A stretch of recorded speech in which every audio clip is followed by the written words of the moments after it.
অমরাবতী নামে এক গ্রামে বাস করত এক সওদাগর। তার ছিল দুই বউ, বড় বউ কনক আর ছোট বউ মালা। একদিন সওদাগর তাদের দুজনকে একসাথে ডাকল। গিন্নি, ও গিন্নি, কোথায় গেলে তোমরা সবাই? একবার এদিকে এসো দেখি, তোমাদের সাথে আমার কিছু কথা আছে। বড় গিন্নি ও ছোট গিন্নি। সওদাগরের কথা শুনে বড় বউ আর ছোট বউ দুজনেই সেখানে হাজির হল। তারপর বড় বউ বলল, কি হলো সওদাগর মশাই, আপনি কি আবার বাণিজ্যে যাওয়ার পরিকল্পনা করছেন নাকি? এই তো কদিন আগে বাণিজ্য থেকে ফিরলেন।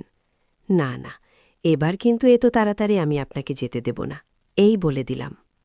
সত্যি বড় গিন্নি, তোমার এলেম আছে বটে। তুমি আমার কথা কিভাবে বুঝতে পারো বলো তো? সে যাই হোক, খবর এসেছে আজকেই একটা জাহাজ অনেক বাণিজ্যিক পণ্য নিয়ে বিদেশে যাচ্ছে। তাদের সাথে মাত্র 1 মাসের জন্য বাণিজ্যে যেতে হবে।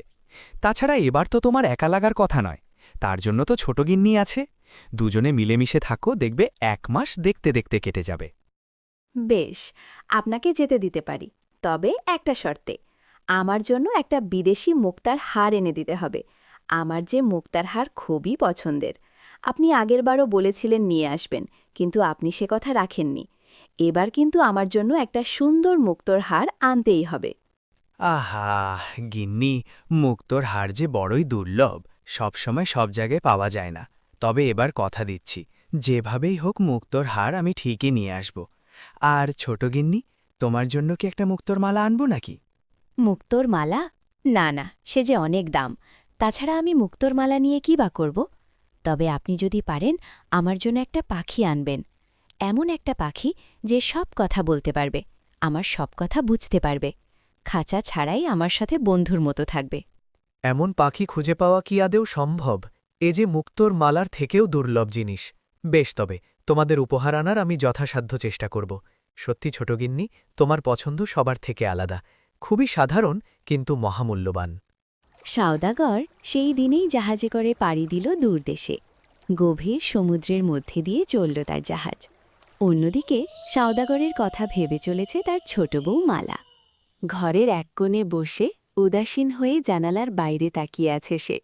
সওদাগর যাওয়ার পর থেকেই তার সাথে কিছু অদ্ভুত ঘটনা ঘটে চলেছে। সওদাগর যাওয়ার পর থেকেই মনটা কেমন যেন খারাপ লাগছে। কিভাবে যে এই 1 মাস কাটাবো কে জানে। দিদিও দেখছি সওদাগর যাওয়ার পর থেকেই আমার সাথে কথা কম বলছে, যেটুকুও বলছে বিরক্তি হয়ে। কই, দিদি তো আমার সাথে কখনো এমনভাবে কথা বলেনি। তবে কি দিদি আমাকে মেনে নিতে পারেনি? না না, আমারই বোধহয় ভুল হচ্ছে। দিদি হয়তো আমার মতোই সওদাগরের কথা ভাবছে, তাই হয়তো একটু বিরক্ত হয়েছিল। কিন্তু তবু আমরা দুজনে যদি মিলেমিশে না থাকি, তাহলে এই 1টা মাস কিভাবে কাটবে আমাদের? তবে আমি কি দিদির ঘরে গিয়ে একবার কথা বলে আসব? না না, থাক, হয়তো এখন ঘুমোচ্ছে। যা বলার কাল সকালেই বলবো। হঠাৎ মালার চোখ গেল জানালার বাইরের দিকে। দেখল বড় বউ কনক বাড়ির পাশ দিয়ে বাইরের দিকে যাচ্ছে। এত রাতে বড় বউ বাইরে যাচ্ছে দেখে সে অবাক হল আর ভাবল, এ কি, এত রাতে দিদি কাউকে কিছু না বলে কোথায় যাচ্ছে? সওদাগরও বাড়িতে নেই। দিদির কি কোনো ভয় নেই? যদি কোনো দরকার থেকেও থাকে তাহলে আমায় বলতে পারত, আমি যেতাম দিদির সঙ্গে। নাকি আমি ঘুমিয়েছি ভেবে দিদি আমায় ডাকেনি। যাই হোক, এখন তো আর তাকে দেখাও যাচ্ছে না। এদিকে আমারও খুব ঘুম পেয়েছে। এবার যাই, আমিও ঘুমিয়ে পড়ি। সেই রাতে সওদাগরের জাহাজ পড়ল এক বড় বিপদে। গভীর সমুদ্রের মাঝে এক প্রকাণ্ড ঝড় উঠেছে। আকাশে ঘন মেঘ আর বজ্রপাতের গর্জন শুনে বাইরে এসে দাঁড়িয়েছে সওদাগর ও জাহাজ চালক মুন্সি। বাইরে এসে তারা দুজনে অবাক হয়ে তাকিয়ে রইল সেই দিকে। এর আগেও তারা গভীর সমুদ্রে পাড়ি দিয়েছে, অনেক কিছু দেখেছে, কিন্তু এই দৃশ্যের সম্মুখীন তারা কেউ এর আগে হয়নি। এসব দেখে সওদাগর বলল, মুন্সি ভাই, এখন কি করব আমরা? চারিদিকে কোনো কুলকিনারা নেই। অন্ধকারে যেটুকুই দেখতে পাচ্ছি তা কেবল দিগন্ত রেখা। আমাদের এই সমুদ্র ঝড় থেকে বাঁচতে হলে এখনই জাহাজ অন্য পথে ঘোরাতে হবে, আর তা না হলে যে বড় বিপদ ঘটবে।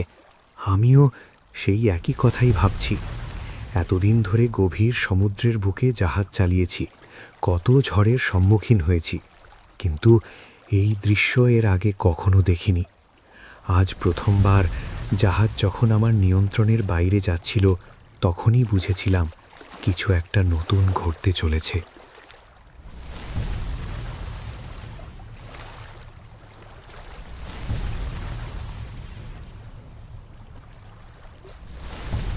তার মানে জাহাজ এখন আমাদের নিয়ন্ত্রণে নেই। তাহলে তো আমাদের পালানোর কোনো পথই আর খোলা রইল না। কিন্তু ওই ঝড়ের কবলে পড়লে যে জাহাজ ডুবে যাবে, আমরা মারা যাব, তা কি তুমি বুঝতে পারছো? আমি সব কিছুই বুঝতে পারছি সওদাগর মশাই, কিন্তু অনেক চেষ্টা করেও আমি জাহাজের দিক পরিবর্তন করতে পারলাম না। আর তারপরেই বাইরে এসে এই দৃশ্য দেখলাম। আপনি ঠিকই বলেছেন, পালানোর পথ হয়তো আমাদের জন্য আর খোলা নেই, কিন্তু মোকাবিলা করার পথ আমাদের জন্য এখনও খোলা। তাই এখন অপেক্ষার পালা। সত্যি মুন্সি ভাই, এর আগেও আমি অনেক নাবিকের সাথে কাজ করেছি। তারা নিঃসন্দেহে অনেক ভালো, অনেক বুদ্ধিমান ছিল, কিন্তু তোমার মতো বিপদের দিনেও মাথা ঠান্ডা রেখে লড়াই করার লোক আমি আর দুটো দেখিনি। কিন্তু এই তুফানের সাথে কি লড়াই করা আদেও সম্ভব? হয়তো সম্ভব নয়, আবার হয়তো সম্ভব। এখন কেবল সময়ই এই প্রশ্নের উত্তর দিতে পারবে। তাছাড়া আমরা নাবিক, আমাদের অত ভয় পেলে কি আর চলে? আজ হয়তো আমাদের জাহাজ ডুবে যাবে, হয়তো আমাদের শরীরটা কাল সকালে কোনো নদীর কিনারায় পড়ে থাকবে, কিন্তু বিপদ যখন সামনে, তখন লড়াই না করে পিছু হাঁটি কিভাবে? তোমার কথায় যুক্তি আছে। মরতেই যদি হয়, তাহলে লড়াই করে মরাই ভালো। বেশ, তাহলে চলো দুজন মিলে একবার শেষ চেষ্টা করেই দেখি, তারপর কপালে যা আছে তাই হবে না হয়। কিন্তু শত চেষ্টা সত্ত্বেও জাহাজের দিক পরিবর্তন করা সম্ভব হল না, আর জাহাজ ধীরে ধীরে সেই সমুদ্র ঝড়ের মাঝে হারিয়ে গেল।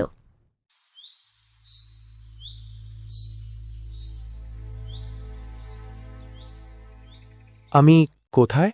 আর আমার সাথীই বা কোথায়? তবে কি আমাদের জাহাজ ডুবে গেছে? আর আমাকেই বা এখানে কে আনলো?